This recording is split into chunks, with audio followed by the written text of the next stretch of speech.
کله کله خلکو له بدیسین کې سوال پیدا شي موږ د کوم مولا خبره ومنو دې عالم پټګری دا غم دی دام صلی الله علیه وسلم وی اغم وی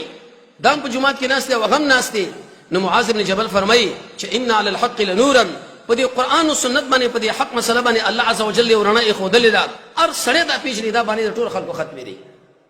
رسول الله صلی الله علیه وسلم فرمایي قیامت لنږدې وخت کې هیڅ کور په پاتې نشي برابر خبره ده کدا بنگله ده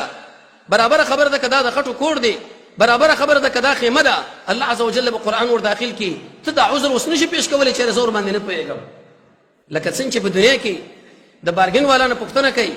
د زرګر نه پښتنه کوي د رخپروش نه پښتنه کوي د سراب نه پښتنه کوي د خریدار د زمکه نه پښتنه کوي دغه شان هغه چاله ورشه چې هغه تعالی په مسأله کې دا خبره ذکر کړله چې قال الله عز وجل او قال رسول الله صلی الله علیه وسلم فصلوا اهل ذکر دا معنا ده تاسو چې کله مسله دی عالم خو له وروړي دی مفتي شیخ خو له وروړي په سوال کې ورته دغه خبره ذکر کوي چې دې مسلې سره مخامخ شوم ما باندې د مړي پروګرام راغی ما باندې د خادي پروګرام راغی ما باندې د تجارت پروګرام راغی په دې کې د قران او سنت حکم څه دی هغه به خامخا تعالی وی چې قال الله عز وجل او قال رسول الله صلی الله علیه وسلم هغه به تعالی نشي ویلي چې هغه مولا سي په کې دا ویلي متأخرین په کې دا ویلي متقدمین په کې دا ویلي او کوز مولا په کې دا ویلي بر مولا په کې دا ویلي جواب مطابق د سوال سره نشو ما تانه په دې سوال کې د شي پوښتنه کړې ده چې قران او سنت الله او رسول په دې حکم کې مال کم ارشادات فرمایلي دي او ته مال د مولانو خبرې ذکر کوي موږ د مولا به عزت نه کوو د مولا مثال د شي لکه بجلی موږ په دې بجلی باندې هغه خپل مقصد نظر رسو د بجلی قدر کوو چې مقصد د پیور شي د محفوظ کې کېږدو پاکورا پاکوي چې کله به توري مثال بيتري کمزوري شو هغه ورته قوي کوو خود د شي نه کوو چې سلیریش غنټې دی بجلی تاویګو را تاویګو او مقصد څنګه پکې پاتې دی یره دا صاحب چې سلوي کړی د مخصوص په داس باندې سار مونږ کړی دی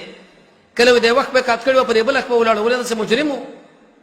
خلق په وخت باندې هغه طالب علم او متعلم مدري چې هغه په صنف کې ناکام دي حدیث کې راځي محمد رسول الله صلی الله علیه وسلم فرمایي صلوا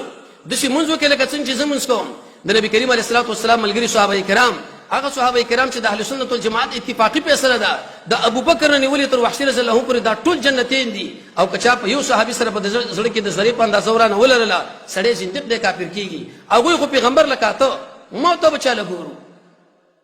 موت به محمد رسول الله صلی الله علیه وسلم احادیث لګورو علماء په دې باندې مستقل کتابونه لیکلي کتاب بابونه ذکر کړی دي کتاب الصلاه باب فی الصلاه المحدث الكبير امام البانی رحمه الله کتاب په ولیکو درې جلده صفه الصلاه النبي صلی الله علیه وسلم مختصر څه یو جلده په پښتو کې زمونږ استادو د دې علاقې مشر مفسر شیخ عبدالسلام رحمه الله هغه تقریبا سره پاسه 200 احادیث را جمع کړي دي مونږه احادیث پرانا کې هغه کې وګوره چې آیا پیغمبر چیرته یو ځای کې مونږ کړي چې په او چته کړي دی وا دا بل دا کړي نه مونږ دې بل شړې په ځکه نه روانيږو چې رسول الله فرمایي صلوا كما رايتموني اصلي او كما قال څنګه مونږ چې کوم په دغه طریقه باندې ته مونږه کچرته وخت به او چته کړي زم سره مارم مونږ په او چتي کو په پنځل اسپاري دی کې ویلي پنځل اسپاري په دې بل کې ویلي نه دین باندې ځان پوهه کوي